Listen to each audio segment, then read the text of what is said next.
Welcome to the start of a brand new anime review series. This is Seraph of the End.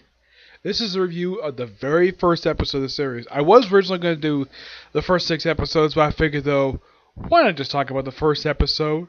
Especially since that's the very first chapter of the series. Now, Seraph of the End, the plot of the series is this.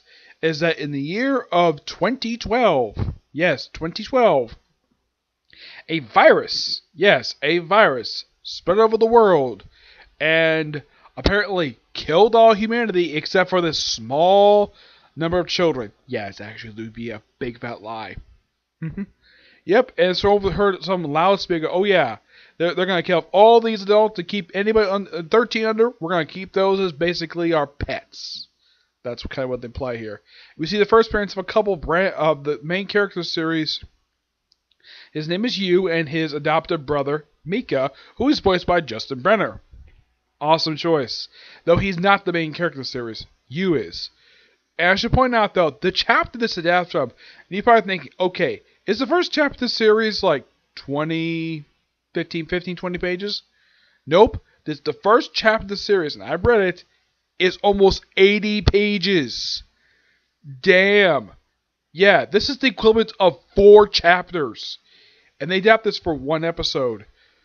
Well, for one chapter anyways, they adapt it for an entire episode. Now, the whole series is made by Wit Studio, which a lot of people know as the studio behind Attack on Titan. Because you watch the series, the animation is so gorgeous. I love the animation. I should point out, though, the series aired 5 years ago. Yep. And if you're curious, though, how far did the series go? Now, the series lasted for 24 episodes, though apparently it said it split the series in half for some reason. Don't know why Wit Studio did that for, but... And I thought Attack on Titan was the only series to do this for, but nope, this is the only one I can think of. They did this series first. Yep.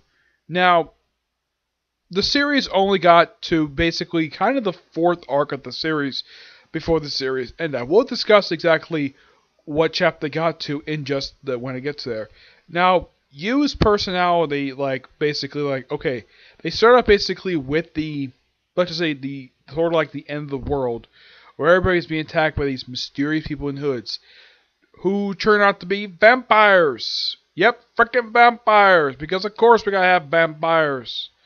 Well, it wouldn't be the first series to feature a vampire. Watch me, the last anime I did review for had a vampire appear in the final episode of the series. Aria the Scarlet Ammo. They had Count Dracula pop up in that one.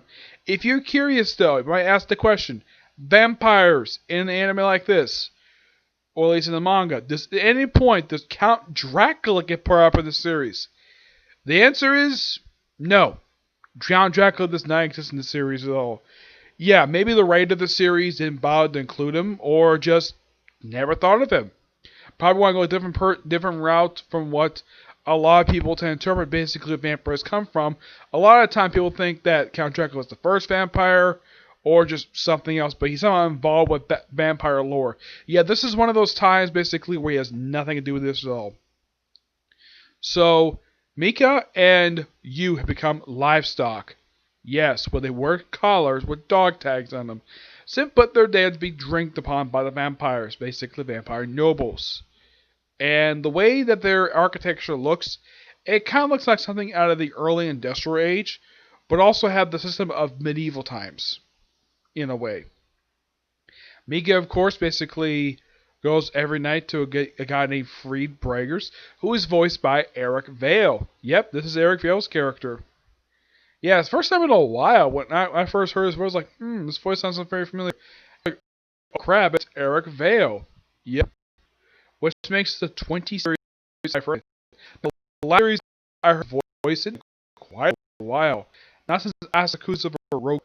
That was the last no one I heard of where he's actually voicing one of the characters.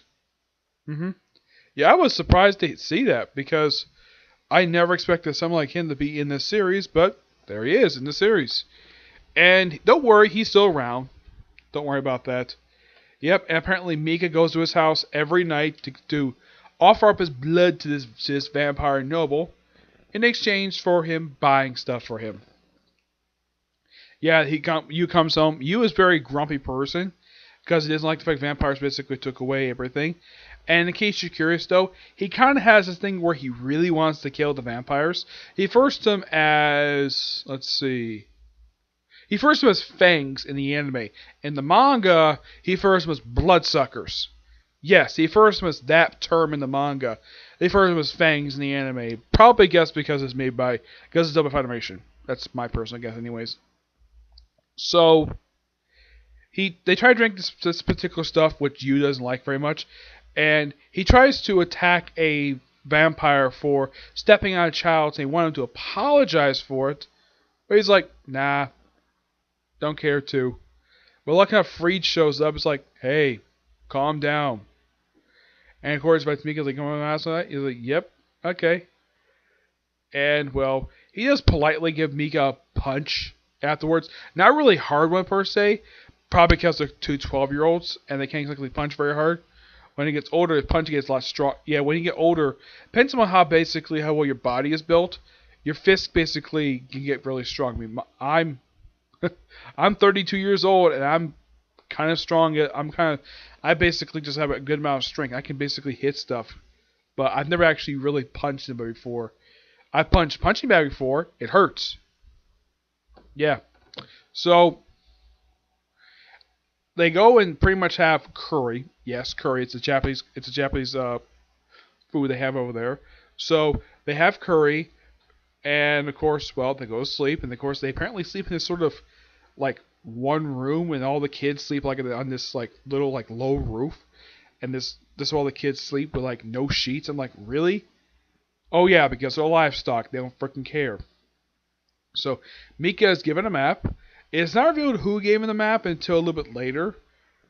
The who gave it to him is quite interesting because basically she is voiced by my favorite voice actresses. I will get to her later on. So he is given the map, and they escape with all the kids. Apparently, the Free just and comes and is like, yeah. He just feels as though he really wants to kill the kids because they're escaping. So he kills all of them except for Mika and Yu. Mika is actually able to survive thanks to another vampire who shows up right after that. It's not shown here, but it's probably going to be shown later on. So Yu runs outside by himself, where he runs into the Japanese demon army. Yep, they identify who these characters are, and of course Yu basically happens to see somebody who's actually not a vampire, hugs him and says thank you, and of course he says, oh yeah, there was a prophecy that one attached to him would come out and basically reveal to be sort of a survivor or whatever. And then we kind of jump ahead 4 years later, presumably to like 2020, because things starts out in 2012 and then jumps ahead to 2016. Now it's probably 2020 in this series. So we see Yu in a uniform ending the episode. I gotta say, for adapting was equivalently mostly a 80-page chapter. They did a really good job adapting this chapter. I would say they didn't leave much anything out per se. They kept pretty much almost everything in, which was good for them to do. And yeah, all in all, great episode. Okay, so that's it for Sigler Review. Expect to see my review today for my news chapter for My Hero Academia, which will be next, but the next video I'll do, along with One Piece and Boruto. And I'm also planning on reviewing news chapter for Attack on Titan. Yep, there was a new chapter released, so I figured though, why not review it? I'll review that soon, okay? See you in the next video. Bye.